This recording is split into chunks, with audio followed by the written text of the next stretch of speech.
नमस्कार मैत्रिणींनो, जया एकादशी 8 फेब्रुवारी शनिवारी आहे. अजून महत्त्व वाढलं. एकादशीचा उपवास करा किंवा नका करू, पण माहिती असणं गरजेचं आहे. एकादशीला भात खाल्ला जात नाही, सगळ्यांनाच माहिती आहे. पण ज्यांना उपवास नाही त्यांनी खाऊ नका. एकादशीला श्रीहरिविष्णू महालक्ष्मीची पूजा करा, तुळशीची पूजन करा, श्रीहरिविष्णूंना तुळस अर्पण करा. एकादशीला भात खाल्ला जात नाही त्याचं कारण असं, विष्णू पुराणामध्ये असं पुण्य नष्ट होतं. धार्मिक ग्रंथामध्ये सांगितले की तांदळाच्या दाण्यामध्ये एक ऋषी धर्तीवर आले आणि तांदळाच्या दाण्यामध्ये लपले. जर खाल तर त्या दिवशी तांदूळ जिवंत होतो आणि मांस खाल्ल्याचं पाप लागतं आणि तुमचा पुढचा जन्म तांदळाच्या शेतामध्ये किड्यांमध्ये होतो.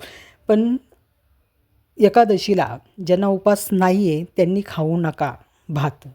एकादशीलाच फक्त, दुसऱ्या दिवशी खाऊ शकता.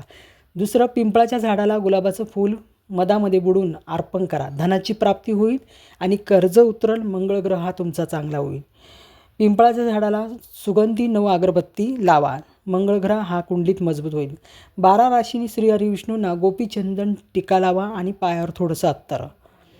दुसरं, जी पण तुमची इच्छा असेल, कोऱ्या कागदावर लाल पेननी लिहा. थोडीशी साखर म्हणा, बतासे म्हणा किंवा मिठाई त्याच्यासोबत अर्पण करा.